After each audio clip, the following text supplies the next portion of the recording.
Jabolka, hruške in knjige.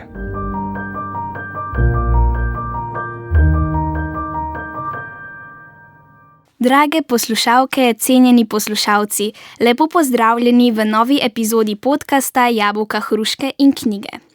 Z vami sem tokrat Živa Anderluh, moja gostja je pa ena in edina Tina Vrščaj. Pozdravljena. Pozdravljena. Kako ste? V redu, pa ti? Ja, gre, končno.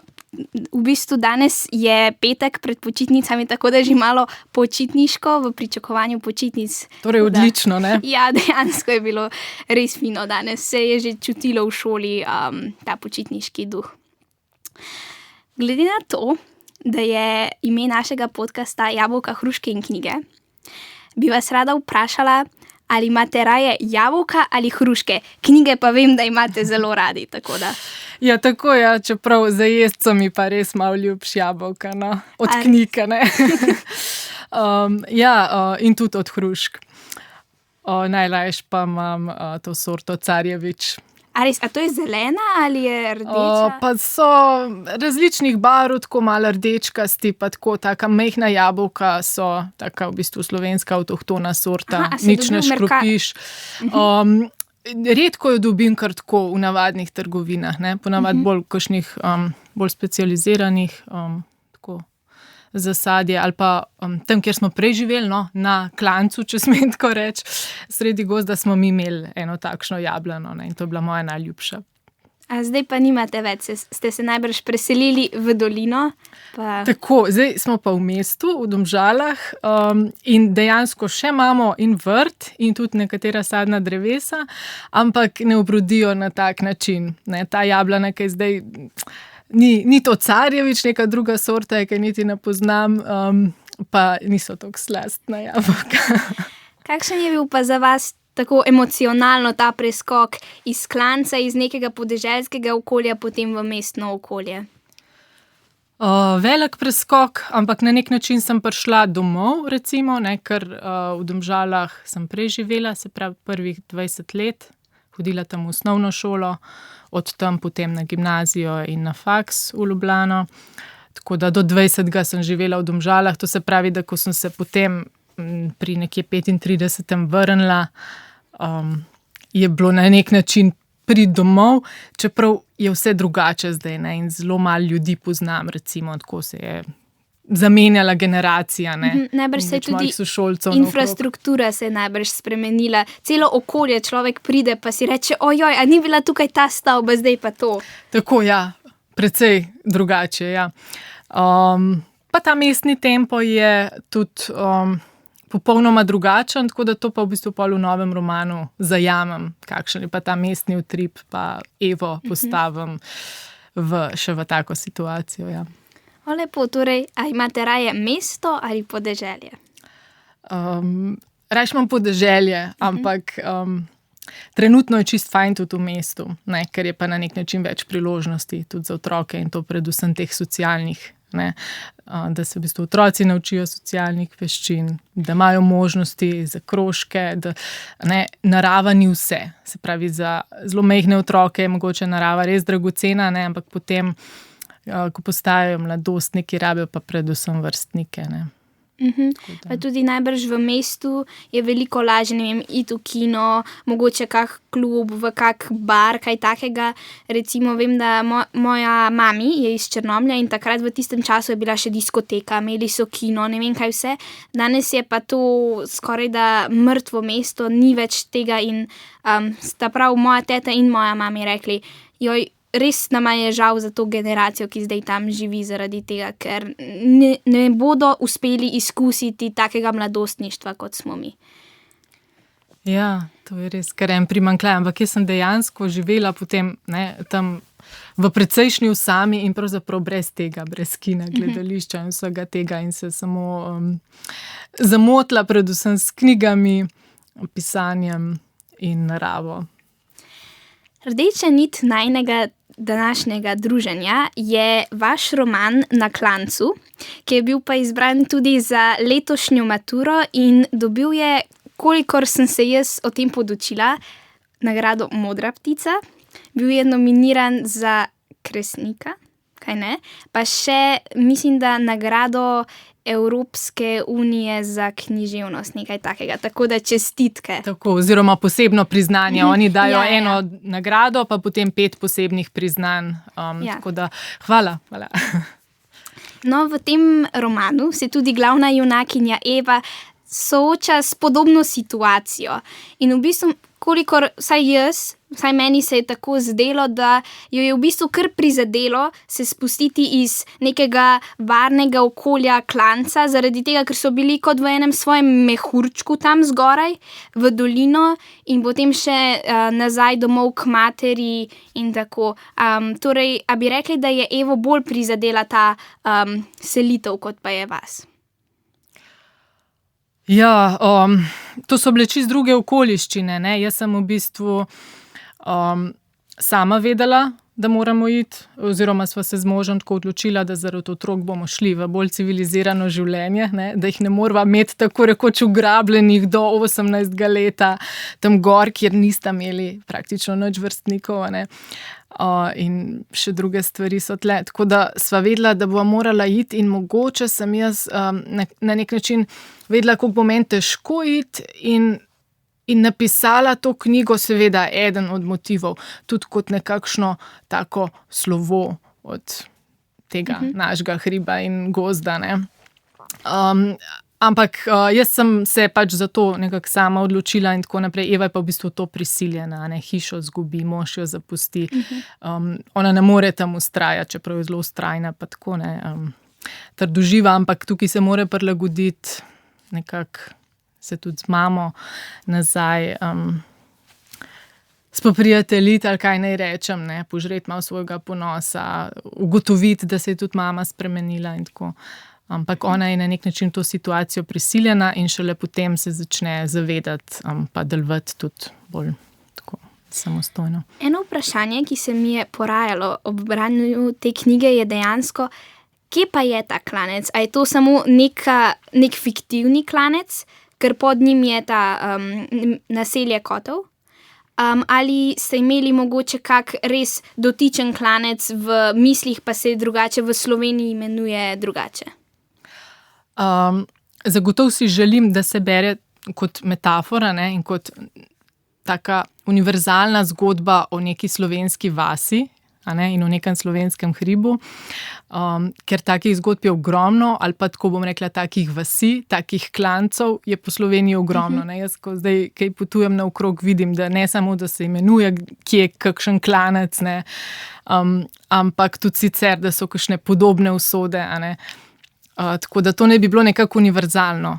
Zagotovo pa veliko stvari izvira iz moje konkretne izkušnje, a ne. Mi smo pa živeli nad Litijo, Veliki Vrh nad Litijo, dejansko pač sredi gozda, tako da to, ta scena je v bistvu vzeta iz resničnosti. Sej, kakor sem razumela, je Evi v bistvu zelo, zelo, zelo ugajalo, da je imela gozd okoli sebe. Ona je zavzeta naravovarstvenica, tudi študirala je biologijo, ekologijo. No. Ja.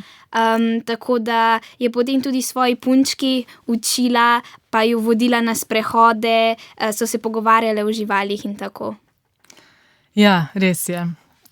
Njej je to opisano na kožo, ne? Čeprav je spet sem nekako po spletu na ključi prišla, a ne? Ker je spoznala Gregorja, on je tle živel prej, to je bila hiša njegova oziroma njegove mame, in so jo okoliščine v to nekako pripeljale, ampak potem se najde, ne? Se ne najde mogoče toliko v tem odnosu z možem in se ne najde toliko v tej sami hiši, ampak v tem okolju narave, pa zagotovo, ne, in tudi z nekaterimi vaščani ima recimo pristan odnos, ne, s tem Lenartom, pa tako ima nek tak pristan odnos, ki je mogoče samo na vasi, tak v mestu najbrž ni, ne, v mestu je, kakor jaz tudi zdaj opažam, ne, je tempo tako velik, da v bistvu težko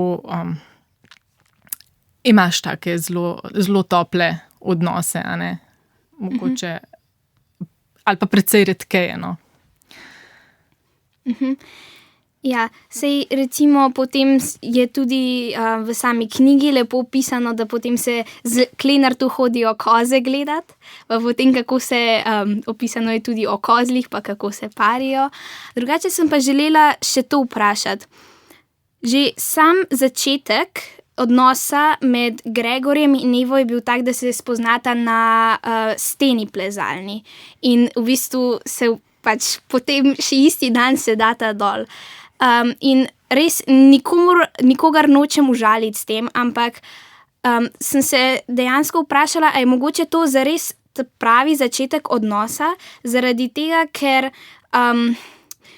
moški se ponavadi naveže na žensko telo, mu je ženska privlačna, medtem ko ženska pa rabi to neko globino, mora se res povezano počutiti, da zares ljubi moškega.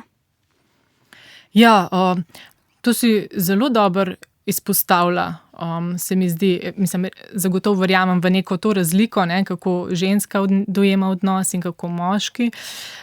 In gotovo to ni najboljši začetek, čeprav bi rekla, da dostikrat v praksi tudi je tak začetek, ne, oziroma da gre včasih, kadar je strast velika, to tudi zelo hitro, ne. Zlasti, če so ljudje že dovolj stari pa tako.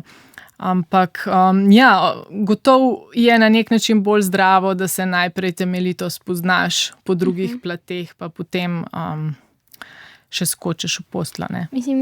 Ker pri njima se je ravno zgodilo to, da se je najprej to zgodilo, sta se na tem telesnem nivoju zbližala, potem sta dobila 2 hčerki in šele kasneje, po večjih letih, ko sta hčerki že stari tam 5 let, ko sta še majhni, ugotovita, da se mogoče njune vrednote ne usklajujejo oziroma da nista kompatibilna. Ja, to je res, ne, in če se najprej spoznavaš na druge načine, se lahko bolj bom rekla, bolj jasno sliko dobiš o tem, a si z nekom za skupaj, ne. Ampak v vsakem primeru pa rabiš nekaj izkušenj za to, ne. In pravzaprav, bom rekla, mlada ženska ni nujno, da ji bo jasno, da nekdo ni primeren zanjo, ne. Toliko kmalu, še posebej pa pol, ko dobimo otroke, se ljudje tudi spremenimo, ne. Spremeni se ženska v mamo, spremeni se moški v očeta, a ne, in oba zavzemata potem neke drugačne vloge in se druga dinamika vzpostavi, ne. Tako da tudi ni rečeno, če bi se onadva prej idealno ujemala, ali pa mogoče sta tudi vse nekako boljš, ne, ker mu je ona lahko pustila več svobode na nek način, ne. Potem pa z otroci, ki so tudi neke vrste breme, ne, in skrb in odgovornost, pa potrebuje več njega, kot ga je mogoče prej, ali pa on se pa hkrati še bolj zateka, ne, v svoj svet tehnologije, pa konec koncev tudi dela, ne, da bi preživel družino. Tako da to je zelo kompleksna stvar, no. Seveda, ženska res, ker se z otrokom povezuje že, ko je noseča in potem med dojenjem, res čuti to močno povezavo z otrokom in da mora za njega poskrbeti. Torej, ko se otrok rodi, ni več prioriteta mož, niti ne posveča svoje koncentracije, ponavadi 50% za moža, 50% za otroke, ampak so otroci tista prva stvar, ki pride na misel in je mogoče se zato mož počutil zapostavljenega. Hkrati Gregor je tudi preživljal celotno družino, ampak vendar sem dobila občutek, da je bil Gregor oče samo takrat, ko je v bistvu si to želel. Tako kot ste omenili, zatekel se je k svojim elektronskim napravam, velikokrat je tudi rekel, ne, jaz pa tega ne bom naredil, recimo, ko je Brina dobila drisko in je bruhala in recimo ni želel iti z njo v bolnico, samo iz tega golega občutka njegovega obdobja, ker je klaustrofobičen. Medtem ko je pa Eva imela, kakor sem zasledila, neke svoje načrte in je potem mogla to spustiti, zato da je... Ja, pa mislim, da je že v 3. noseča, ne, živo. Ja. In v bistvu potem ni najbolj varno, da hodi v takšna okolja, kjer se izpostavlja pač infekcijama, ne. Tako da, ker gre glih na infekcijsko kliniko. Tako da je v bistvu, ja, tukaj je zelo razvidno, da v bistvu mora ona... opraviti to težko delo, čeprav s tem več tvega, ne, on On pa ne, on pa se ni pripravljen tle potruditi. Ne, tako da. Mislim, ja, res je, da on preživlja celotno družino, ampak hkrati je pa ona za vse sama. Tako da, kje je zdaj ta meja, koliko bi mogel vseeno Gregor narediti za svoj odnos tako z otroci, kot pa svojo ženo? Ja, gotovo je več zadovoljstva v razmerju, če tako oba partnerja nekaj denarja prinašata noter in če oba partnerja sodelujeta in v gospodinjstvu in v vzgoji. Ne. Zdaj ne rabi biti to 50-50, ne. Lahko so pač, zmeri se te deleži razlikujejo, ne. Ampak da oba dva pravzaprav na vse te načine prispevata, se lažje pravzaprav, razumeta in drugega razbremenjujeta, ne? Da nima samo en v celoti neke odgovornosti, ali finančne, ali pa kar se tiče vzgoje in bolezni otrok. Gregor je nastal po mnogih modelih, kaj jaz opazujem pač, kako se današnji pari in družine obnašajo, ne? In vidim, da je pač res prekomerno veliko tega zatekanja v napravce, ne da bi se ljudje zavedali, da pač istočasno v bistvu nekoga zanemarjajo. Ne? Da pač, dobro, če si ti sam na svetu, če ti živiš sam, deli na nek način, kar hočeš, ne? S tem ne škodiš drugim. Ampak če pa si ti v partnerski zvezi, če pa imaš ti otroke, pa pride pač s tem neka odgovornost in to je tisto, kar je fajn, če si človek, da to v bistvu začutiš. Ne? In da greš tudi prek sebe. Ja, vsi imamo neke strahove, vsi imamo neke tesnobe, vsi bi raje bili doma, kot šli na infekcijsko kliniko z na smrt bolnim otrokom. Ampak tle je še drugo bitje in moraš poskrbeti. Ne? Moraš jo ti prek tega svojega strahu in prek svojih nekih, težav in frustracij in tako. Mislim, ja, tudi zelo lepo se mi zdi izpostavljeno, kako hitro je lahko, njuno razmerje z Evo počasi razpada in tudi Eva rabi dolgo časa, išče službo, pa ne bi, pa potem zbeži od tega intervjuja, pa tako je nočejo vzeti tudi zaradi tega, ker je noseča, ker je več let bila brezposelna. In je tudi zelo lepo prikazano, kako hitro se lahko moški odloči in samo gre skozi vrata. Brez adijo in da je mogoče, se mi ne zavedamo tega, ampak da se to tudi dogaja. Da to vseeno ni tako redka stvar. Res je. Slišim sicer tudi za kakšno zgodbo, da se ženska odloči, pa pusti majhne otroke, pa moža pa gre, spozna kakšnega ljubimca. Ali pa kaj tako, da ni zdaj to nujno vezano samo na spol, da bi samo moški bili taki, ampak mogoče so res moški bolj tradicionalno veliko lažje odšli. Že v bistvu praktično gledano so še danes, kaj šele v preteklosti, veliko dlje odsotni iz doma.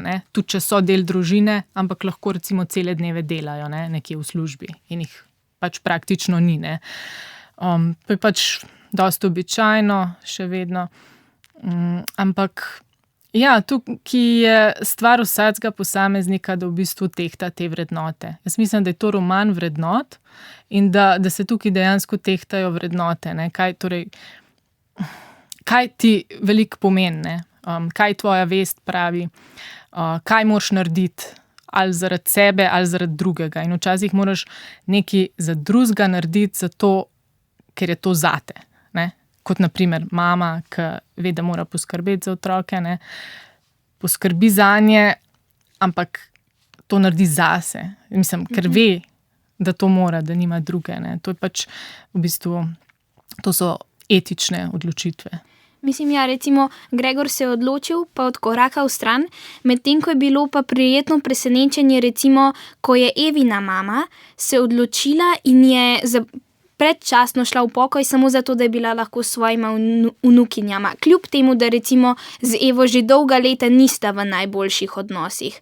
Tako da je tudi to mogoče nek roman sprememb. Ja. Zagotovo hočem pokazati, da niso stvari brezizhodne, tako kot pri Cankarju, na Klancu, kjer je sicer obožujem ta roman, tako da to nikakor ni kritika, ampak on je tudi na svoj način prikazal neko bistvo življenja, v bistvu, ki je takrat bilo tudi za marsikero žensko res realnost. A ne. Ampak danes so vse časi drugačni in nekako možnosti je veliko več. Ne. To ne pomeni, da je lahko, to ne pomeni, da ti bodo te možnosti same letele pred noge in da samo poglej naokrog in jo boš zgrabil. Ne, lahko je zelo težko priti ali do službe, a ne, včasih kakšnim ženskam težko priti do otroka, da ga dobijo. Ne. Včasih je težko v razmerju, pa je treba na primer kljub temu vztrajati, ni nujno, da je vedno najboljš samo oditi, kadar je težko. A ne.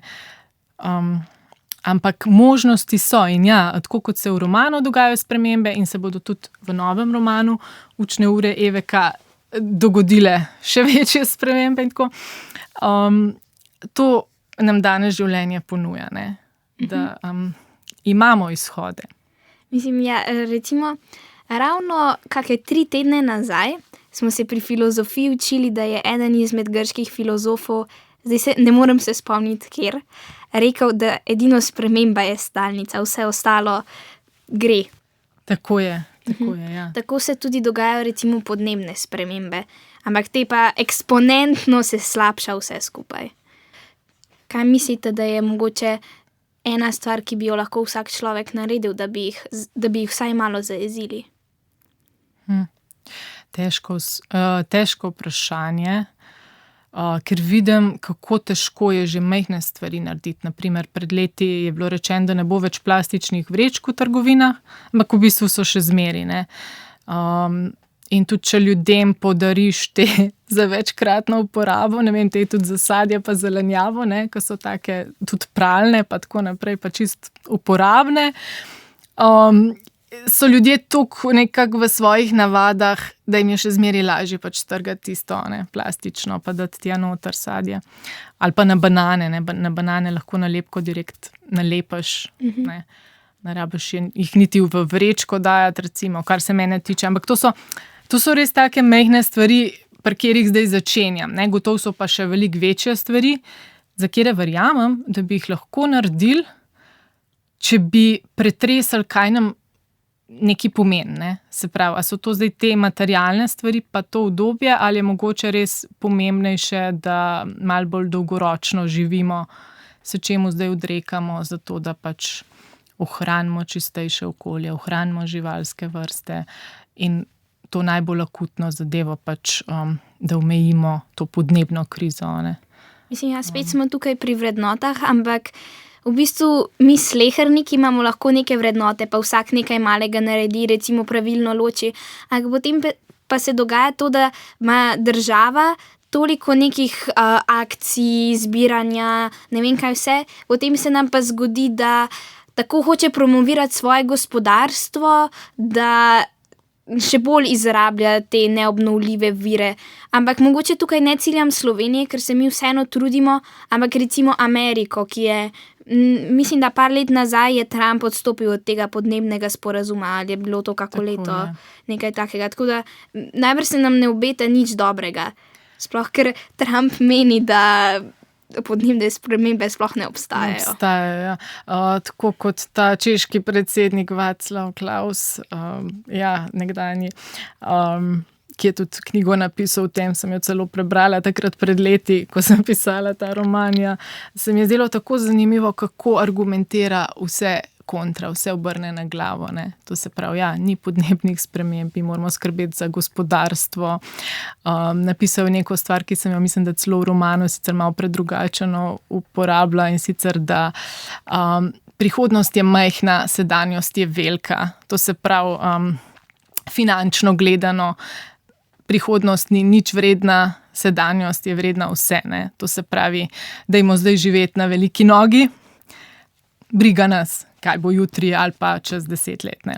Tako da to se mi je zdelo tako res ozkosrčno razmišljanje in pa seveda ima zadnji neko čist drugo logiko, neko, ne vem, kapitalistično logiko, ne, na katero jaz nikoli nisem pristajala. Tudi zelo se reče hedonistično, pač res tudi s tem veliko, če človek veliko denarja proizvede, je tudi si privošči veliko materialnih stvari in uživa v tem. Pa bi mogoče mogli biti malo bolj skromni, tako kot je bila recimo Eva v romanu, kako je večkrat uporabila stvari in želela opozarjati in svoji ta mali dve učila, kako biti prijazen do okolja. Lep citat se mi recimo zdi, ko so šle na to predstavo o podnebnih spremembah, pa so izluščile iz tega, da ima Zemlja vročino v bistvu, ker se želi znebiti nekih bacilov, zajedavcev in to smo v bistvu mi ljudje. Ja, nekako fino je z malo humorja pogledati na vso zadevo in seveda vsekakor ne priporočam, da kdorkoli pade v depresijo zaradi tega, ker se posveti tej problematiki in ugotovi, kako daleč smo zabredali. Vsekakor je treba ohranjati nek optimizem oziroma probati pogledati na stvari stvarno, ampak ne izgubiti upanja. Ne bomo vrgli puške v koruzo. Vsak pač sam pri sebi vidi v bistvu, kaj lahko naredi. Nekdo lahko piše članke o tem ali pa knjige, nekdo drug lahko se osredotoči na odpadke. Ne vem, imam enega prijatelja iz Domžal, ki je vedno, še ko sem bila v srednji šoli, in pa sem si ga, čeprav je zelo zanemarjen hodil naokrog, izbrala za soplesalca na maturantskem plesu. Ja, in on me je tako navdušil, ker je tako hodil tam po Domžalah, po nekih gozdnih pa travnatih kotičkih tam okoli pokopališča z nepar vrečami, in noter nabiral tisto kramo, tiste odpadke, vse, kar so pač ljudje odvrgali, pločevinke, pera in podobno. In je to čisto prostovoljno, nihče mu ni naročil, nič ni imel on od tega, to je potem dal na svoj motor in odpeljal na smetišče in tako. Čisto samo iniciativno, to se pravi, kako nekateri ljudje res imajo neke dobre ideje in naredijo nekaj dobrega za vse nas. Medtem ko nekateri drugi pa res gledajo na stvari bolj sebično in ne bi nikoli naredili česa takega, ker bi se jim zdelo to popolnoma trapasto. Mislim, kakor vidim, je velik del romana v bistvu so utrinki vaše življenjske zgodbe v bistvu.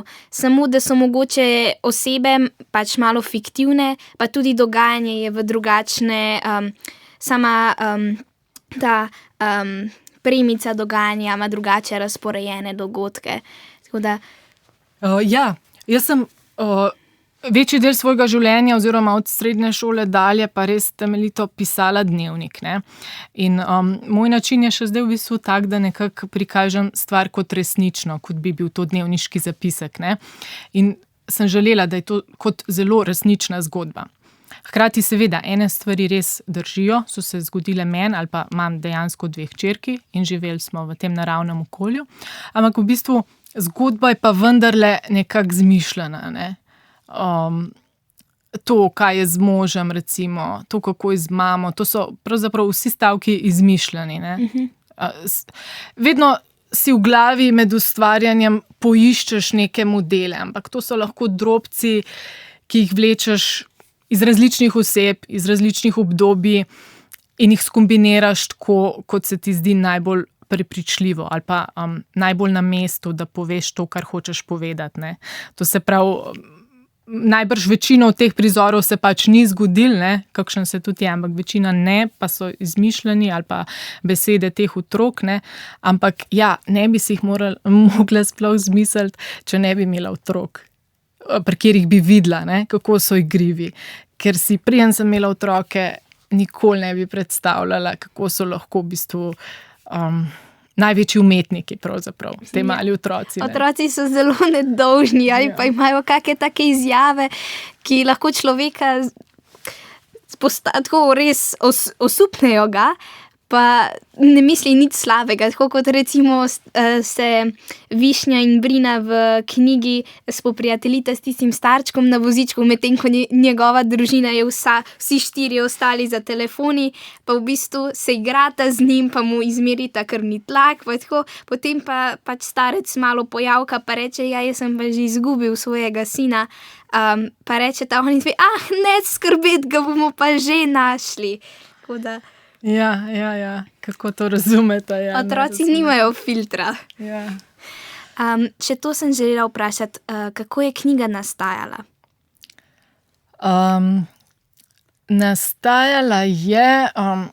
Začela je nastajati eno jesen, potem sem pa dobila službo učiteljice, tako da sem takrat pisanje prekinila. In ko se mi je tista služba zaradi določenega časa v pogodbi iztekla, po, pol leta, sem bila jaz kar naenkrat spet samozaposlena v kulturi in z vsem prostim časom na svetu in seveda na tem, ali grem iskat drugo službo.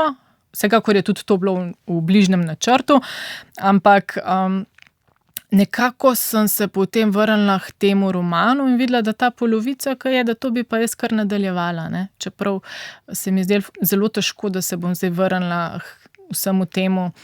Ampak ja, potem sem rabila še 2 meseca, da sem spisala še drugo polovico in v bistvu potem lovila ta rok za natečaj za Modro ptico, ne. Ki ga ima ta Mladinska knjiga in Cankarjeva založba za še neobjavljeno besedilo, se pravi nekaj, kar si ravno napisal. Glih se je poklopilo.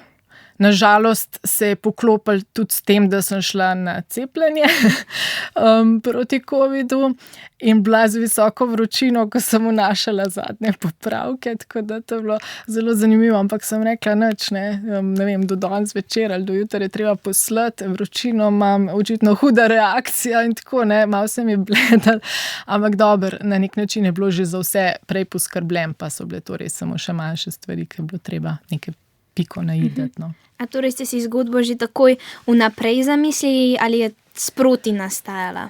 Bolj ali manj sproti, ja. To je pri meni vedno takšen spontan postopek. Ker dokler jaz ne pišem, jaz tega ne vidim. Oziroma jaz vidim lahko nek prizor ali pa neko osebo in me to zagrab in se lotim pisanja, ampak šele potem, ko pišem, mislim, kot bi pero, jaz pišem na roko, v tej prvi fazi. Ja. Ne pišete na računalnik? Mislim, potem pretipkam, potem, ko je recimo večina napisana ali pa vse pretipkam, ja. Do takrat pa pač na roko, ker pero začne pisati samo, no. Ne vem, ne morem drugače reči. In to je tudi razlog, zakaj ne tipkam, ker s tem bi si prehranila veliko časa, pa roka bi me malo manj bolela, ker napisati toliko zvezkov na roko je kar zafrknjena stvar z vidika telesa, Ampak tipkanje pa enostavno kako bi rekla, me kar nekako otopi in ustavi, idej ni več, gledam v tisti zaslon in to je res tisti prazen zaslon, ko rečemo blokada, Ja, to mene blokira. Tako da na papirju pa vsekakor misel teče. Mislim, se strinjam, saj znanstveniki tudi pravijo, da če človek piše na roko, ne če tipka, si tudi veliko več zapomni. Je tudi drugače, kljub temu, da obstajajo recimo te tablice, na katere lahko človek piše, je vseeno tudi meni osebno veliko ljubše gledati v papir, sama napisati nekaj in tudi brati knjige takole, v taki izdaji, da lahko človek čuti knjigo, ne pa da samo tam se bom po angleško izrazila, scrolla, pa bere.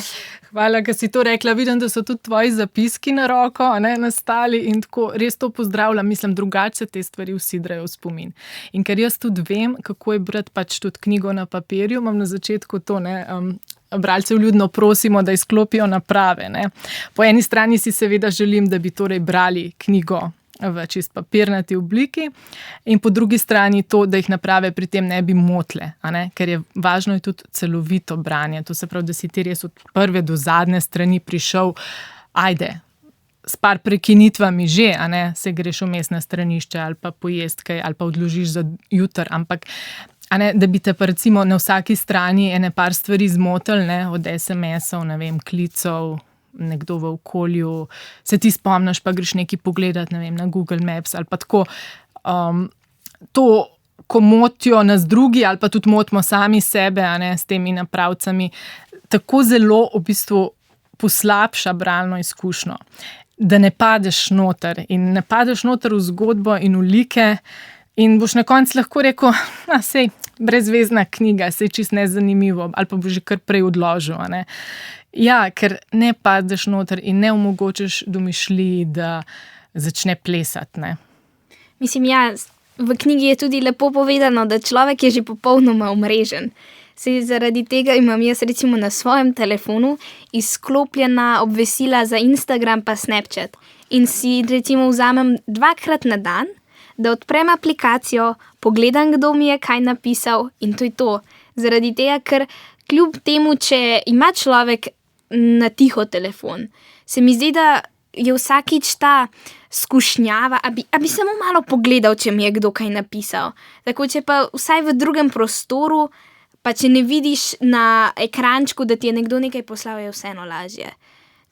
Ja, in čestitam za to kontrolo, se mi zdi, da to je ključ uspeha in ključ rešitve vsake mlade duše, tako bom rekla, ne, ker pač odrasli so že, kjer so. Ne. Kdor je zabredel, njegova odgovornost. Ampak otroci ali pa mladostniki pa imajo še vse pred sabo in škoda bi bila, da bi pravzaprav se toliko odtujila resničnemu svetu, ker so toliko zasvojeni. Ne. Veliko je tega. Ampak ključ uspeha je res v tem, da bi se in starši seveda tega zavedali in tudi šola učila na ta način otroke, da je torej treba to imeti pod nadzorom v tem smislu, da se ti odločaš, kdaj boš to uporabila, da ti veš, zakaj to rabiš in da takrat za en omejen čas se pač okoristiš, si pomagaš, z napravco, ampak da potem v bistvu tudi odložiš, ne vem, greš spat brez nje, kar se mi zdi tudi zelo pomembno, ker marsikdo, moramo vedeti, po noči spi s telefonom ali pa, ne vem, nočne ure prebedi ob igricah ali pa na omrežjih. Imela sem, ko sem na šolah učila, zagotovo tudi veliko takih učencev, ki so med poukom spali na mizah in se mi je zdelo seveda sila krivično, da ne bi zdaj poslušali snov, ker so jim možgani odpovedali. In to je res... To bi bilo res treba preprečiti, ampak starši se morajo zavedati, oziroma vsi se moramo zavedati, na kakšen način pametno uporabiti. Mislim, ne vem, če je bilo sprejeto ali še bo sprejeto, da vsaj na osnovnih šolah telefonov sploh ne smejo posedovati, da jih imajo lahko recimo v omarici, ne smejo jih imeti pa s sabo recimo v nahrbtniku, pa jih recimo vsak odmor vzeti, ker mogoče vseeno pri samem pouku, vsaj če je recimo strog učitelj oziroma profesor, lahko reče ne imeti telefonov, ampak potem takoj, ko pač odzvoni zvonec, takoj telefon ven, pa igrice. Jaz priznam, tudi jaz ga dam takoj ven, pa pogledam, nadomeščanje je. Sicer ne vsako uro, ampak se zgodi. Ali pa pogledam, moram iti do tega pa tega človeka iz tega pa tega razreda, kje je zdaj on, ker imamo tako posebno aplikacijo na gimnaziji Vič. Tako da... Ja, in ker vsi tako naredijo, si pravzaprav že z tega vidika prisiljen, tudi če sam mogoče ne bi čutil potrebe, recimo. Točno to, ta peer pressure. Ja. In si potem čuden, če v bistvu ostaneš sam, gledaš v zrak ali ne vem kaj, ko vsi to delajo, ampak dejansko te to prav osami na nek način. Ja, se je tudi več depresije, več takih duševnih bolezni zaradi tega, ker ljudje se družijo, ampak recimo greš v park pa vidiš, da skupaj igrajo igrice. Tako 10 let stari fantki, namesto da bi se podili, drug zraven drugega sedijo, pa puščijo v to škatlico polno litija in aluminija in še vseh elementov. Ja, hudo je to, ko v bistvu otroštvo je en tak poseben čas, ki ga seveda ne moreš nikoli več nadoknaditi, pa marsikdo bi se kdaj vrnil v otroštvo, ne glede na to, je bilo srečno ali je bilo nesrečno. Recimo moje je bilo nesrečno. Pa vseeno čutim eno tako nostalgijo po otroštvu, tista nedolžnost, tisto, ko v bistvu so drugi odgovorni, ti pa se na nek način igraš pa tako. Ampak takrat se najbolj postavljajo temelji za vse veščine, za vse, kar boš ti v življenju lahko razvil in dosegel. In to so od telesnih veščin, da plezaš po drevesih, da padeš dol, da se udaraš, da krvaviš, da tekaš, do teh socialnih veščin, da se družiš s prijatelji, tudi kregaš, tudi pretepeš in spet sprijateljiš in tako naprej. Skratka, in vzponi in padci, ampak vse to, do tega spoznavanja, tega fizičnega prostora, ne, lokalnega, okrog šole, okrog hiše, ne vem, kolesarjenja. Toliko enih stvari je v bistvu, ki jih ti preprosto zamudiš v tem resničnem svetu, a ne, če si samo na napravci. Karkoli zdaj delaš, sploh ni važno, na napravci lahko delaš kaj koristnega ali pa brez koristnega, ampak nima veze, ne, ti v bistvu zanemaraš razvijanje svojih veščin in tega se pol ne da več nadoknaditi, no. To je škoda. Mislim, tudi recimo, če starejši, ne samo v otroštvu, če to zanemarja človek, potem tudi, ko je starejši, pa to zanemarja, vseeno hitreje zakrni, hitreje se postara. In se mi zdi, da tudi vsaj iz svojih izkušenj lahko povem, da če človek samo odloži to napravico, gre malo ven, je tudi veliko manj stresa. Tudi v knjigi je zapisano, da v bistvu temeljna naloga nas v tem 21. stoletju je to, da se naučimo živeti s stresom. Ker ga je najbrž veliko več kot v prejšnjem stoletju. Tako, s stresom in pa tudi s telesom. A ne? Mi se rodimo v bistvu zato, da bi umrli. Ne? Mi bomo umrli, mi smo tudi nagnjeni k boleznim in tako naprej. In to je, in staramo se. A ne? To so neke strašno boleče teme, s katerimi se je vedno literatura ukvarjala in umetnost in tako. A ne? In še danes je to človekova, ne vem, največja neka tesnoba, a ne? Ta strah pred staranjem in boleznijo in smrtjo, ampak s tem se lahko spoprijemamo samo v tem resničnem svetu. Ne? Samo s tem, da se mi v bistvu vsakodnevno pogledamo v ogledalo v resnično podobo sebe, ne? Tudi če smo sivolasi in ne vem, pokvečeni, ne pa v neko ulepšano podobo, ne? Ker v bistvu te lažne podobe, vse lepe in izumetničene in to na teh družbenih omrežjih in na internetu in v reklamah nam v bistvu ustvarjajo neko iluzijo, da je svet tak. Pa ni res, ne. Resnični svet je samo ta svet našega telesa in naše duše, ne. In tu v bistvu, če se vsakodnevno ne spopadamo s tem, kar je težko za nas, potem na neki točki seveda to soočenje postane prehudo. In ko se nekdo tega zave, ne vem, naredi samomor ali pa samomor recimo zdaj ogromno, a ne. In ke verjetno ne poznam, ne, razlogi so lahko različni, ne, lahko je kakšna bolezen, psihična ali pa tako, ampak v osnovi moramo vsak dan vztrajati pravzaprav s to resnično podobo sebe, ne, in stvarnostjo. Mislim, tudi kakor recimo jaz vidim našo družbo, se mi zdi, da od posameznika pričakujejo vse več in več. Kot ste rekli, te podobe na internetu, vedno, ženska mora biti vedno lepša, mlajša, ne sme imeti nobene gube, velike oči, nobene dlake nikjer. In tudi človek ne more se normalno postarati. Recimo star je 50 let, sigurno bo imel kako gubo, vsaj tukaj med obrvmi. Ampak se ne spodobi. Točno to, kako smejalno gubo. In potem recimo ženske grejo na ta facelifting, si dajo botox, kaj takega, ker sicer to je najbrž tudi estetske narave, ampak treba si je dovoliti biti človek. Vsi se bomo enkrat postarali. Prav tako pa tudi recimo to, da moreš se stalno bolj izpopolnjevati, boljši biti. Recimo meni stari starši in starši pravijo, da v njihovih generacijah ne vem, je bilo 5 do 8 odličnjakov na razred. Danes je vsaj 2/3 mojega razreda odličnjakov. Pa se mi zdi, da smo res dober razred in vsem privoščim dobre ocene.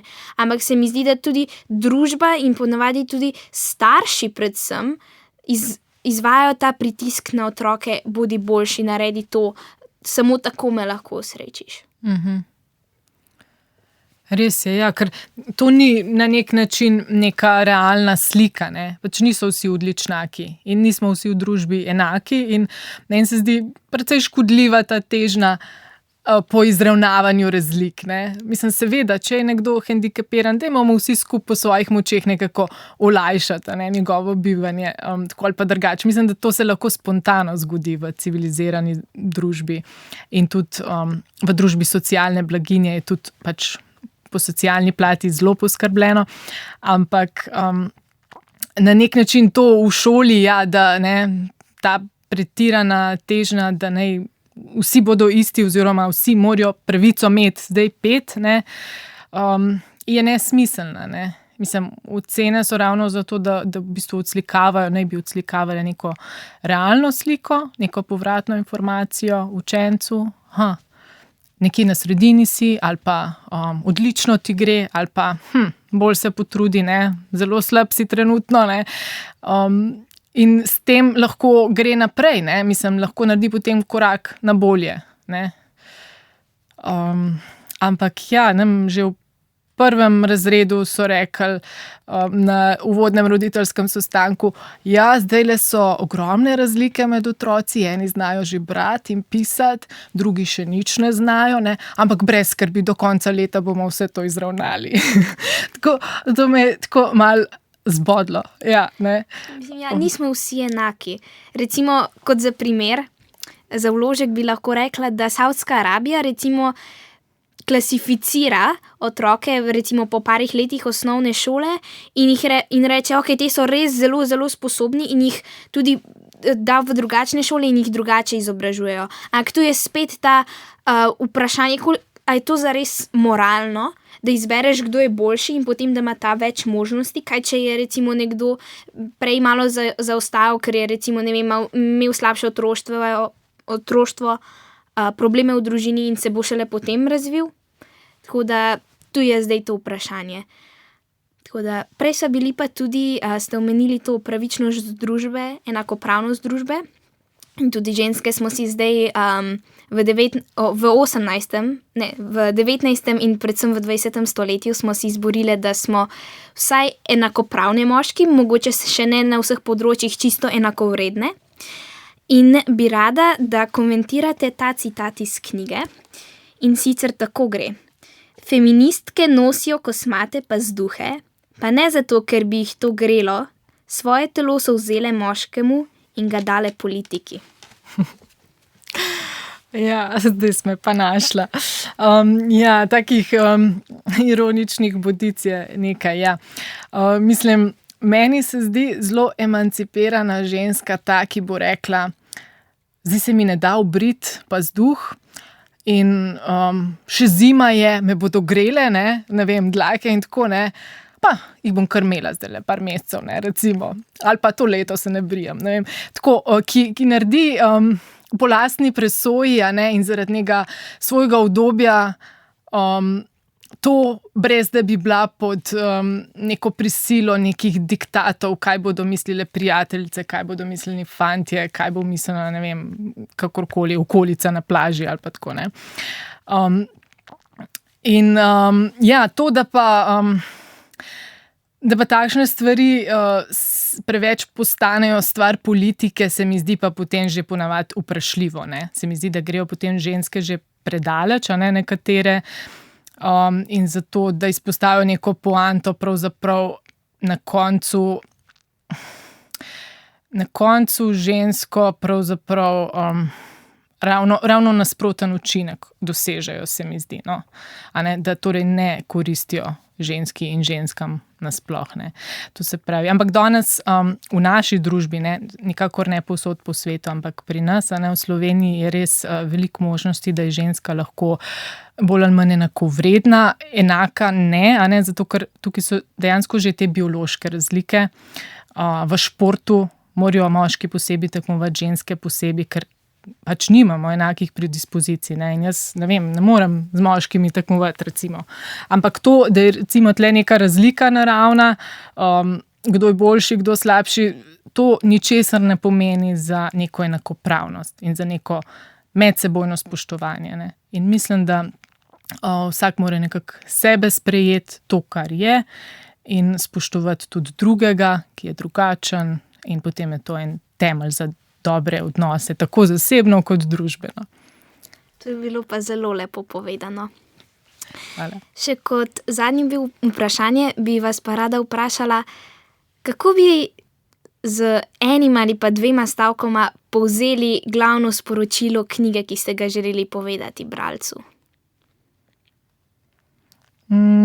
Če bi znala z enim ali pa 2 stavkama, pa najbrž ne bi romana pisala, tako da to me zmeri v zadrego spravi. Ampak Ni treba z enim ali pa 2. Ampak mogoče lahko rečem to, da pač pomembna se mi zdi ljubezen, in sicer tako ljubezen do bližnjega kot ljubezen do narave. Od narave smo mi odvisni, tako da poskrbimo za njo in ne bodimo, egoistični, kot na primer Gregor v tem primeru, in ne kažimo ji hrbta. Hvala.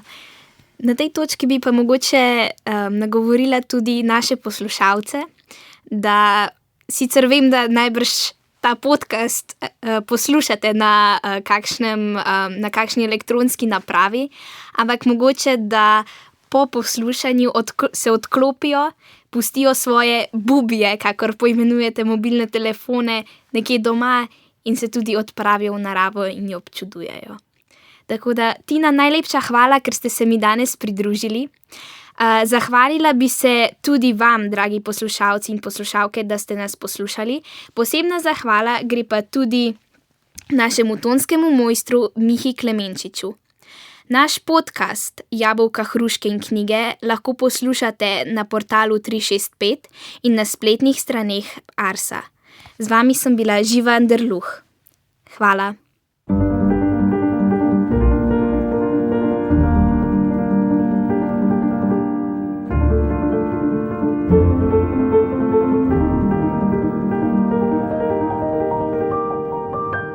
Jabolka, hruške in knjige.